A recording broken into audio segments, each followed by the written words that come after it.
Assalamualaikum warahmatullahi wabarakatuh. Perkenalkan, nama saya Dita Francisca dengan NIM 210817189 dari kelas PSS semester 6. Di sini saya akan mempresentasikan mengenai hasil dari proposal skripsi saya yang berjudul Pengaruh Akses Digital E-Banking atau Internet Banking dan Kualitas Layanan terhadap Kepuasan Nasabah Studi Kasus pada BRI Syariah KCP Sidoarjo.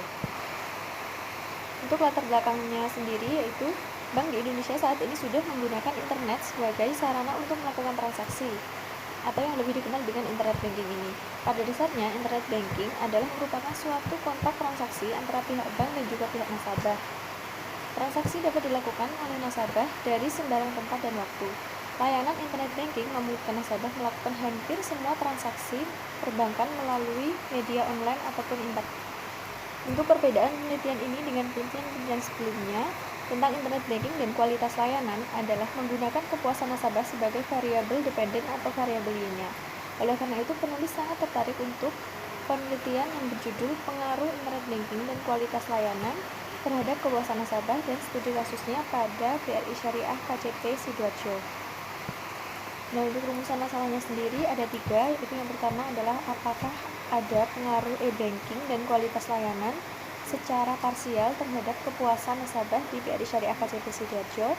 Yang kedua yaitu apakah e-banking dan kualitas layanan berpengaruh secara simultan atau bersama-sama terhadap kepuasan nasabah di BRI Syariah Sidoarjo. Dan yang ketiga adalah variabel apakah yang berpengaruh dominan terhadap kepuasan nasabah. Kemudian kajian penelitian terdahulu atau kajian pustaka dari penelitian ini. Jadi yang pertama dari Pinontoan tahun 2016 dengan judulnya Pengaruh Internet Banking dan Kualitas Layanan terhadap Loyalitas Nasabah, studi kasusnya pada PT Bank Mandiri Cabang Manado. Di mana dalam hari ini Internet Banking sebagai X1, kualitas layanannya X2, dan loyalitasnya sebagai Y. Perbedaannya jelas, yang pertama yaitu dari fokus penelitian, yaitu pada penelitian Pinontoan ini Y-nya fokusnya adalah pada loyalitas, sedangkan penelitian yang saya buat ini adalah fokusnya pada kepuasan nasabah. Yang kedua yaitu dari Lestari Yulianto tahun 2018 dengan judulnya yaitu Analisis Kualitas Produk terhadap Loyalitas Kepuasan Nasabah, studi kasusnya pada BRI Syariah KCP Ngawi.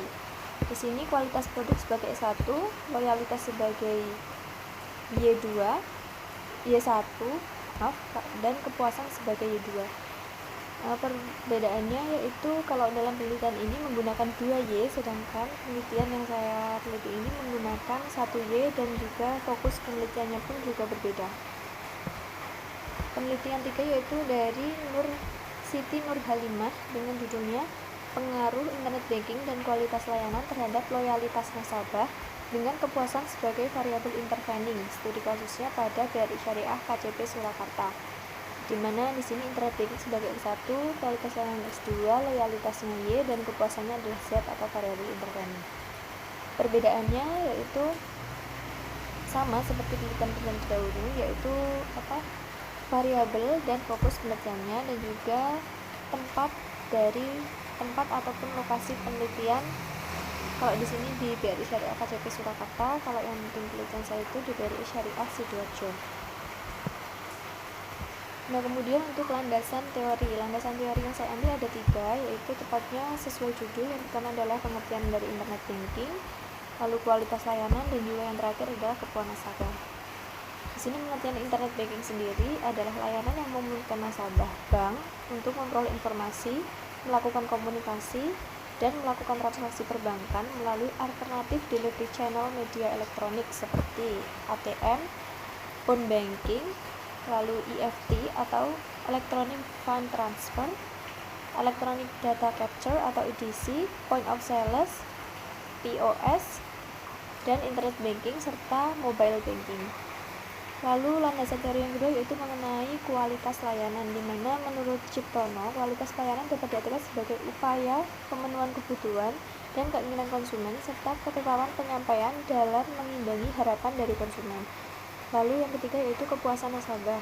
Kepuasan nasabah sendiri menurut Kotler adalah perasaan senang atau kecewa yang muncul setelah membandingkan antara persepsi atau kesannya terhadap kinerja atau hasil suatu produk sesuai dengan harapannya.